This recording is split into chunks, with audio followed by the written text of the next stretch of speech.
ഇന്നലെയാണ് കേരള സർക്കാർ അത് അടച്ചുപൂട്ടാൻ ഉത്തരവിട്ടത്. ആ സമയത്ത് അവിടെ മാലിന്യം എത്തിയിട്ടുണ്ടെന്ന് പറയുന്നുണ്ട്.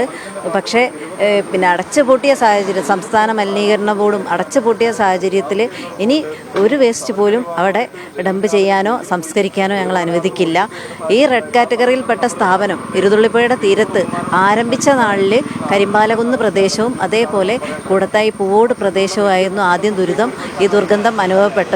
പിന്നെ ഈ ഇത്രയും വർഷങ്ങൾക്ക് ശേഷം 6 വർഷങ്ങൾക്ക് ശേഷം ഇവിടെ 8-10 കിലോമീറ്ററുകൾക്ക് ഇപ്പുറം വരെ ഒരുപാട് ദൂരത്ത് വീടുകളിലും സ്മെല്ല് അനുഭവിക്കും. അതുപോലെ 2500ഓളം കുട്ടികൾ പഠിക്കുന്ന സെൻറ്റ് മേരീസ് സ്കൂൾ ഉൾപ്പെടെയുള്ള സ്ഥാപനങ്ങളുണ്ട്.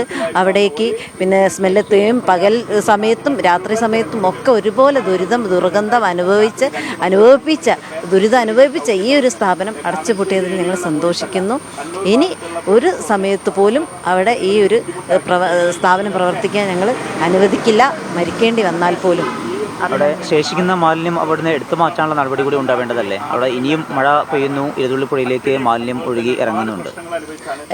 ശേഷിക്കുന്ന മാലിന്യം അവരെപ്പോഴാണോ എടുത്തു മാറ്റുന്നത്, ആ കമ്പനിയുടെ ഒരു കമ്പി പോലും എടുത്തു മാറ്റുന്ന ആ സമയം വരെ ബാബുക്ക നേതൃത്വം നൽകുന്ന ഈ സമരസമിതി സമരം തുടരുക തന്നെ ചെയ്യുമെന്നും കൂടി അറിയിക്കുകയാണ്. തീർച്ചയായിട്ടും ഒരു തവണയോ 2 തവണയോ ഒന്നല്ല ഈ ഫ്രഷ് കട്ട് കോയാറോ മാലിന്യ പ്ലാന്റ് പുഴ മലിനമാക്കിയത്. പാരിസ്ഥിതിക മലിനീകരണവും 2021 2024 വരെ ഈ 37,10,10,000 രൂപ സ്റ്റേറ്റ് PCB ഇവർക്ക് ഫൈൻ ഇട്ടതാണ്. പുഴ മലിനമാക്കിയത് നിരവധി തവണ താലൂക്ക് ഓഫീസിൽ നിന്നുള്ള തഹസിൽദാർ മുഖേന മെമ്പർമാർ, HI എല്ലാവരും വന്ന് പരിശോധിച്ചു. 2020 മുതൽ ഡേറ്റ് നിങ്ങൾക്ക് കാണാം. 2020 മുതൽ ഞങ്ങളുടെ കരിമ്പാലകുന്ന് അന്ന് സമരസമിതി ഉണ്ടായിരുന്നത് മുതലേ ഞങ്ങൾ സമരം നടത്തുന്നു. പക്ഷേ ഈ കഴിഞ്ഞ ദിവസവും ഈ പുഴയിൽ നിന്നുള്ള മാലിന്യം, ഈ പുഴയിൽ നിന്നുള്ള വെള്ളം കയറിയത് കൊണ്ട് മാലിന്യം മുഴുവനും പുഴയിലേക്ക് പോയി. അപ്പം നിരന്തരം ഈ പുഴ മലിനമാകുകയാണ്. ഈ പരിസ്ഥിതിക്ക് ആഘാതം ഏൽക്കുന്ന കമ്പനിയായി ഇരുതുള്ളിപ്പുഴയുടെ സമീപത്ത് നമുക്ക് വേണ്ട. അതാണ് സർക്കാർ ഉദ്യോഗസ്ഥരും ഉദ്ദേശിച്ചത്. പക്ഷേ കട്ടിപ്പാറ പഞ്ചായത്ത് സെക്രട്ടറിയും ഇപ്പോഴുള്ള കട്ടിപ്പാറ പഞ്ചായത്ത് സെക്രട്ടറിയും ഈ PCBയിലുണ്ടായിരുന്ന ഇപ്പോഴുള്ള ആളുകളും ഇവർ ഒത്തുകളിക്കാണ്.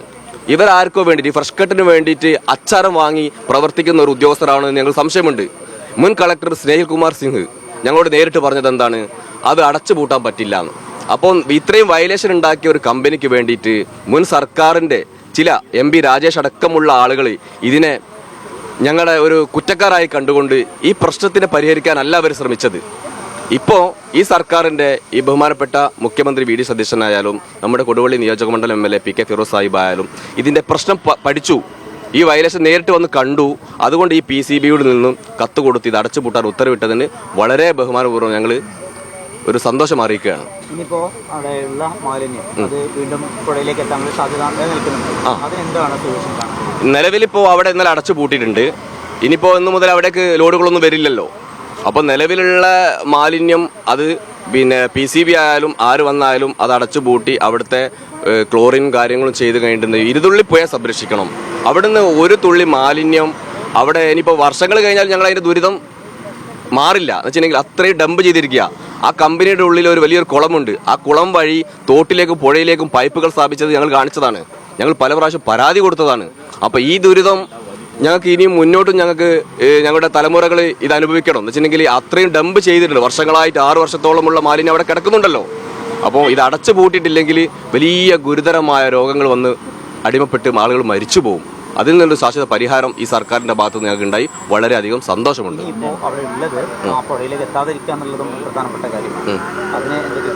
അല്ല, ഫ്രഷ് കട്ട് മാലിന്യ പ്ലാന്റ് ഇനി തുറക്കാൻ പോകുന്നില്ലല്ലോ.